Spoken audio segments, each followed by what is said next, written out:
Latest updates and reviews కోసం మా ఛానల్ని సబ్స్క్రైబ్ చేసుకోండి. పక్కనే ఉన్న బెల్ సింబల్ని క్లిక్ చేసి ఆల్ ఆప్షన్ని సెలెక్ట్ చేసుకోండి. అప్పుడే మా మొబైల్ నుండి మీ మొబైల్ ఫోన్కి నోటిఫికేషన్స్ వచ్చేస్తాయి.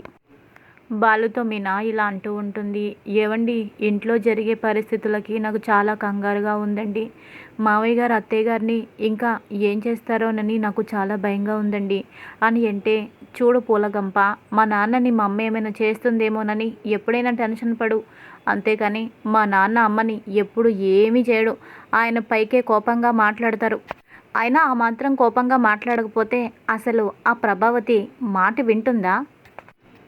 అయినా ఆవిడ గారు ఎన్ని తప్పులు చేసినా నెత్తి మీద పెట్టి కూర్చోబెట్టి పూజించడం వల్లే ఆవిడలా తయారైంది. నువ్వేమీ టెన్షన్ పడకు అని ఇక మీనాతో అంటాడు. ఇక అదే సమయానికి రోహిణి డబ్బు తీసుకొస్తుంది. డబ్బు తీసుకొచ్చి అందరినీ పిలిచి ఆ డబ్బు కట్టలన్నీ టేబుల్ మీద పెడుతుంది. అవి చూసిన బాలు మీనా షాక్ అవుతారు. ఇక మనోజ్ కూడా షాక్ అవుతాడు. ఇదేంటబ్బా, నాకు తెలియకుండా ఈ ఈ రోహిణి ఇంత డబ్బు ఎక్కడి నుంచి తీసుకొచ్చింది? కొంపదీసి ఈ డబ్బంతా ఇంట్లో ఇచ్చేస్తుందా ఏంటి? ఒక్క మాట నాకు ముందు చెప్పుంటే అసలు ఈ డబ్బు నేను ఇవ్వనిచ్చేవాడినే కాదు.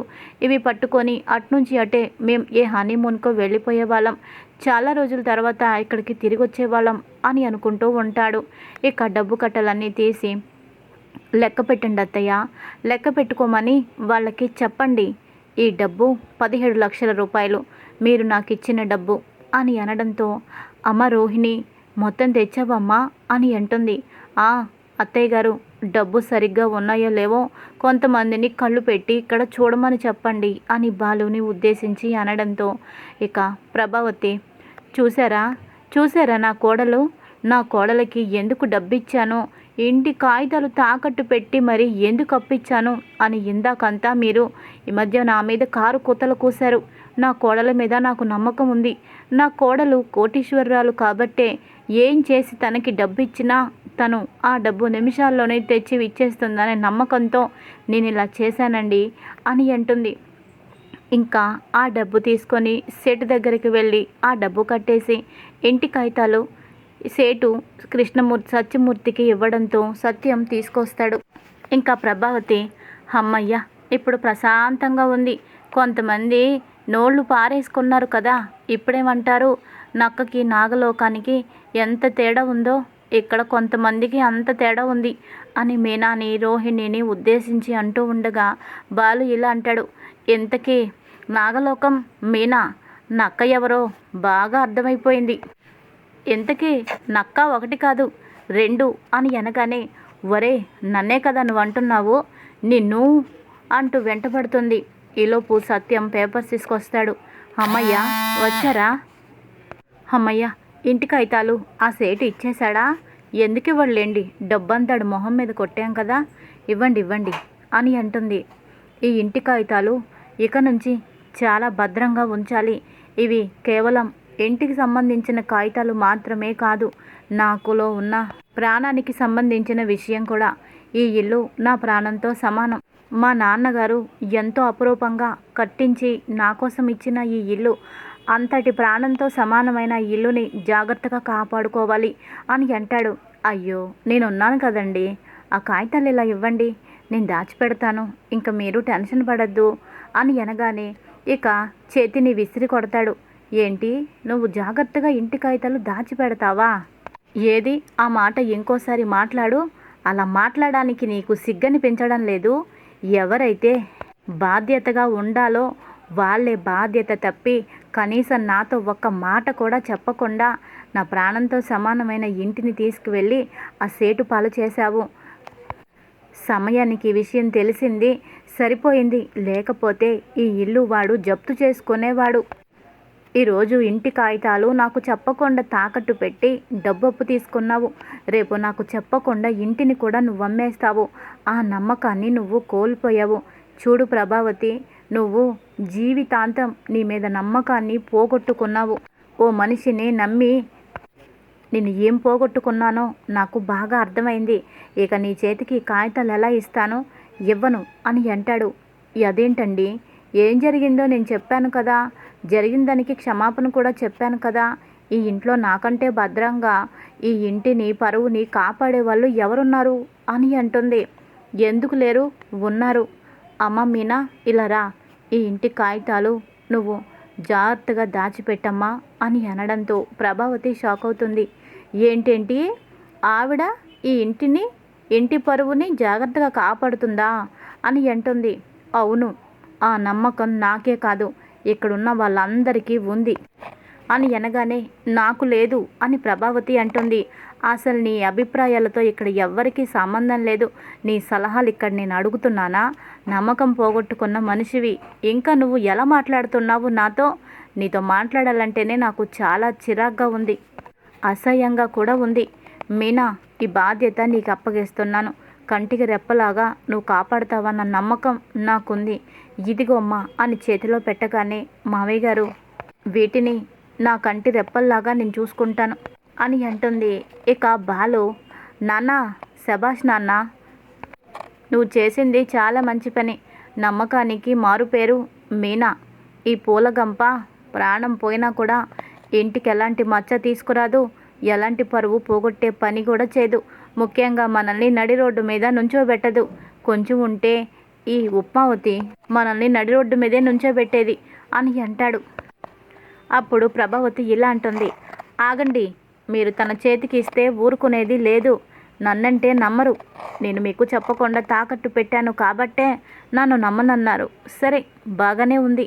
కానీ నా కోడలు రోహిణి ఉంది కదా, తను నమ్మకమే కదా. ఈరోజు కూడా మన ఇల్లు తాకట్టు దాకా వెళ్ళిపోతే విడిపించింది తనే కదా. అలాంటి తను నమ్మకానికి మారుపేరే కదా. మరి ఇంటి కాగితాలు తన చేతికి ఎందుకు ఇవ్వకూడదు? తను దాచిపెడుతుంది కదా అని అనడంతో అప్పుడు ఇలా అంటాడు సత్యం. చూడు ప్రభా, కొంతమంది మీద నమ్మకం చూడగానే కలుగుతుంది, కొంతమంది మీద నమ్మకం ఎప్పటికీ కలగదు. నీ సుపుత్రుడు ఒక దొంగ, లక్షలు మింగిన దొంగ. వాడిని నేను జీవితంలో నమ్మలేను. అలాంటి వాడు తన భర్త కాబట్టే తనని కూడా అంతగా నేను నమ్మలేను. తనకి నేను కాగితాలు ఇచ్చినా వాడు తీసుకువెళ్ళి వాటిని ఏదైనా చేస్తాడు. అందుకనే నేను నమ్మదలుచుకోలేదు అని అంటాడు. మరి బాలు అని అనడంతో, బాలునా, వాడికి ఒక్క అలవాటు మాత్రమే ఉంది, తాగుడు అలవాటు. అంతకు మించి వాడికి ఎలాంటి దుర్వ్యసనాలు లేవు. ఇలాంటి చెప్పకుండా ఎలాంటి తప్పుడు పనులు వాడు చచ్చినా కూడా చేయడు. వాడి మీద నాకు ఆ నమ్మకం ఉంది. నా కొడుకు బాలు సాన పెట్టిన వజ్రం. ఇంకెవ్వరూ ఏమీ మాట్లాడద్దు. ఇక్కడి నుంచి మర్యాదగా వెళ్ళండి. ఇంకా ఎక్కువ మాట్లాడితే ప్రభా, నిన్ను నేనే బయటికి గెంటేయాల్సి వస్తుంది అని సత్యం అనడంతో ఇక ఊరుకుండిపోతుంది. ఇక తర్వాత మీనా కాగితాలు లోపల పెడుతుంది. ఇది ఈరోజు ఎపిసోడ్. మరి తర్వాత రాబోయే ఎపిసోడ్లో ఏం జరుగుతుంది? మీనా దగ్గర ఇంటి కాగితాలు ఉండడంతో ఆ కాగితాలని ఏదైనా చేసి తన మీద నమ్మకం కూడా పోవాలి అని రోహిణి ఏమైనా ప్లాన్ చేస్తుందా?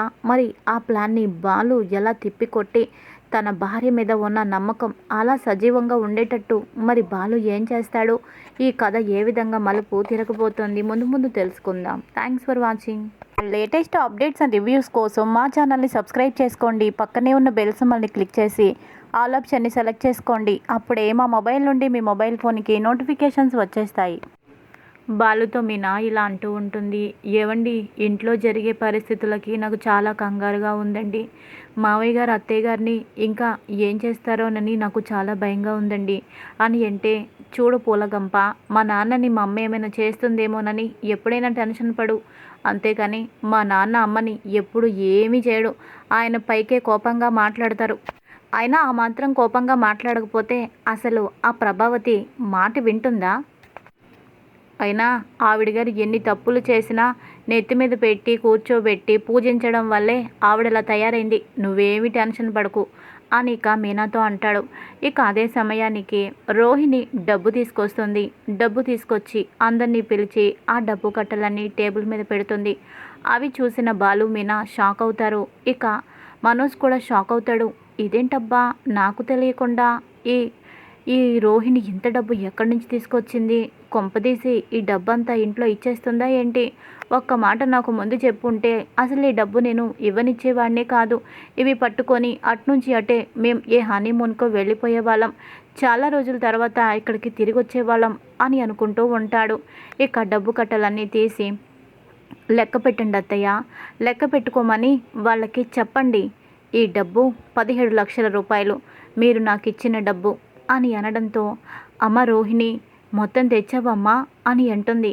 ఆ అత్తయ్య గారు, డబ్బు సరిగ్గా ఉన్నాయో లేవో కొంతమందిని కళ్ళు పెట్టి ఇక్కడ చూడమని చెప్పండి అని బాలుని ఉద్దేశించి అనడంతో, ఇక ప్రభావతి చూసారా చూసారా నా కోడలికి ఎందుకు డబ్బిచ్చానో, ఇంటి కాగితాలు తాకట్టు పెట్టి మరి ఎందుకు అప్పిచ్చాను అని ఇందాకంతా మీరు ఈ మధ్య నా మీద కారు కుతలు కూశారు.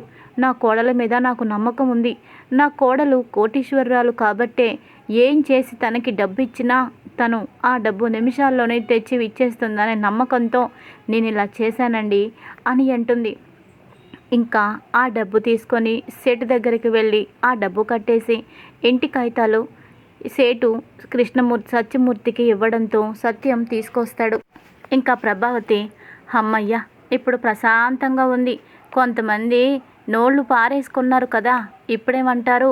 నక్కకి నాగలోకానికి ఎంత తేడా ఉందో ఇక్కడ కొంతమందికి అంత తేడా ఉంది అని మీనాని రోహిణిని ఉద్దేశించి అంటూ ఉండగా బాలు ఇలా అంటాడు. ఇంతకీ నాగలోకం మీనా, నక్క ఎవరో బాగా అర్థమైపోయింది. ఇంతకీ నక్క 1 కాదు 2 అని అనగానే, ఒరే నన్నే కదా నువ్వు అంటున్నావు, నిన్ను అంటూ వెంటబడుతుంది. ఈలోపు సత్యం పేపర్స్ తీసుకొస్తాడు. అమ్మయ్య వచ్చారా? అమ్మయ్య ఇంటి కాగితాలు ఆ సేటు ఇచ్చేశాడా? ఎందుకు ఇవ్వడులేండి, డబ్బంతాడు మొహం మీద కొట్టాం కదా, ఇవ్వండి అని అంటుంది. ఈ ఇంటి కాగితాలు ఇక నుంచి చాలా భద్రంగా ఉంచాలి. ఇవి కేవలం ఇంటికి సంబంధించిన కాగితాలు మాత్రమే కాదు, నాకులో ఉన్న ప్రాణానికి సంబంధించిన విషయం కూడా. ఈ ఇల్లు నా ప్రాణంతో సమానం. మా నాన్నగారు ఎంతో అపురూపంగా కట్టించి నా కోసం ఇచ్చిన ఈ ఇల్లు, అంతటి ప్రాణంతో సమానమైన ఇల్లుని జాగ్రత్తగా కాపాడుకోవాలి అని అంటాడు.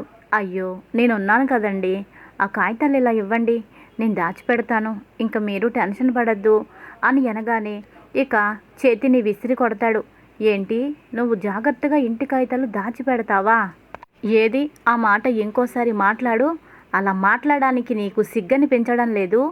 ఎవరైతే బాధ్యతగా ఉండాలో వాళ్ళే బాధ్యత తప్పి కనీసం నాతో ఒక్క మాట కూడా చెప్పకుండా నా ప్రాణంతో సమానమైన ఇంటిని తీసుకువెళ్ళి ఆ సేటు పాలు చేశావు. సమయానికి విషయం తెలిసింది, సరిపోయింది. లేకపోతే ఈ ఇల్లు వాడు జప్తు చేసుకునేవాడు. ఈరోజు ఇంటి కాగితాలు నాకు చెప్పకు.